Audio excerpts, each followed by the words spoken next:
Salut les sportifs, j'espère que vous vous portez bien. Moi c'est Serge Fortini, bienvenue sur ma chaîne YouTube. Aujourd'hui on voit la Brooks Glycérine Max. Je suis tout mouillé, il fait chaud. Ouais, on est dans le sud de la France, vous le savez si vous me suivez sur les réseaux sociaux.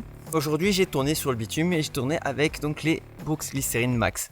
Du confort. Voilà, ça c'est la première chose, le premier mot qui me vient à l'esprit. C'est moelleux, c'est smooth, ça va plaire également à ceux qui sont à un poids de corps assez élevé, puisque forcément il y a de la contenance au niveau de la chaussure.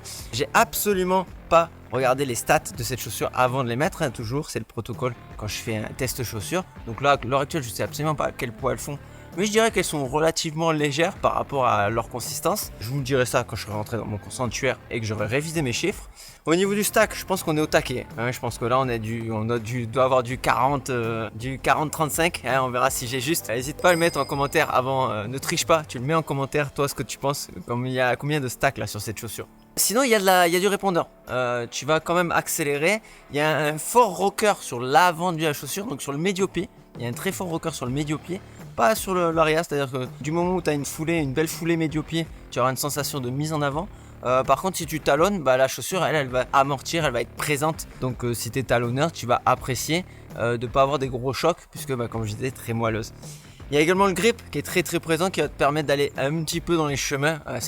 Tu vas pas faire du trail avec, mais le grip est très bon, très bon maintien et également un très bon équilibre, parce que je pense que sa largeur fait que elle est très très stable également, donc en virage. Donc tu vas pouvoir aller faire un peu de chemin, un peu de bitume. Au niveau des distances, je dirais qu'elle est faite pour le jogging, pour ceux qui sont peut-être à un niveau un peu élevé, elle va être très très confortable, ou post-blessure par exemple. Pour un débutant, elle va être juste parfaite puisqu'elle va avoir une sensation de moelleux, c'est confortable pour faire un jogging de débutant. Elle va être également intéressante aux alentours du semi-marathon. Après, au-dessus, c'est pour ceux qui sont un poids un petit peu plus élevé comme je le disais. Et le marathon sur les poids légers, je pense que c'est un petit peu trop smooth. Il faudrait se diriger sur un modèle un petit peu plus dynamique peut-être. Ça, tu me diras en commentaire ce que tu en penses. Allez, je vous dis à tout de suite chez Korf.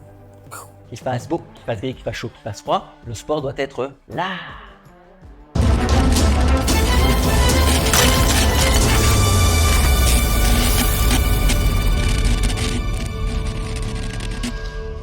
Les sportifs, nous revoilà dans mon sanctuaire chez Korf. J'ai révisé mes petites fiches et les caractéristiques de cette glycérine max. Il s'avère qu'elle fait, attention roulement de tambour, 45 mm de stack, oui, et 39 mm donc à l'avant de la chaussure. Il y a un drop de 6 en tout. Je comprends beaucoup mieux pourquoi c'est si moelleux, si smooth.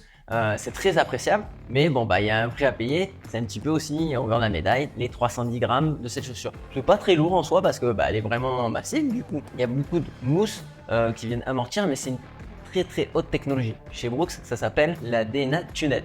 On sent très très mal, désolé pour ceux à qui ça fait saigner les oreilles. C'est un principe de cellules infusées à l'azote. Donc ça rend une espèce de mousse très aérienne, très amortie, mais qui a quand même un retour d'énergie et une réelle dynamique. Donc c'est impressionnant. Je pense qu'on va dans un nouveau style dans les chaussures. Et je pense qu'on va droit dans ça pour absolument toutes les collections, toutes les chaussures. Parce que c'est très très très intéressant comme technologie.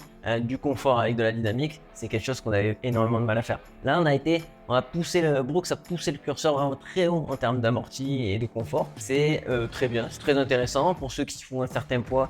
Je le disais en extérieur, ils vont trouver leur compte également parce qu'il faut un peu plus d'amorti sur un poids un peu plus lourd. Son prix, il est de 200 €. On est dans quasiment la moyenne, j'aurais tendance à dire. Je parlais d'un autre détail, j'avais une sensation de rocker très à l'avant du pied. Je me suis pas raté puisque ça s'appelle le Glide Roll Rocker. Il est étudié à la perfection, ils l'ont poussé juste ce qu'il faut, c'est-à-dire que c'est pas sur tout l'appel du pied, juste à des bons endroits, la dynamique, le rappel en fonction de ta foulée. C'est ça que j'ai trouvé très appréciable. Si t'es talonneur, la foulée, la chaussure vient t'accompagner sur toute la foulée. Si t'es médio-pied, là il y a une énorme relance et une énorme dynamique à l'avant.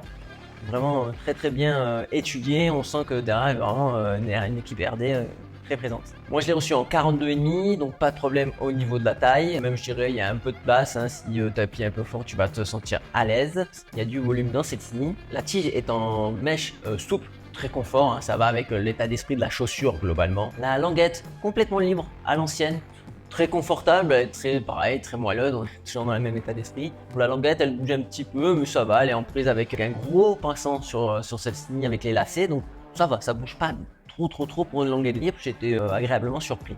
Et là c'est son classique, rien de particulier. Et puis sur cette tige, je peux pas ne pas vous parler du logo Brooks. Le logo Brooks qui est en 3D, c'est en relief.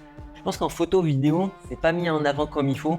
Parce que bon bah voilà, à un moment donné, il faut avoir les choses dans les mains, il faut le voir en vrai. La chaussure est très jolie. Techniquement, ça apporte rien de particulier. Hein. Si, bonheur que tu as dans ta tête d'avoir une belle paire de chaussures.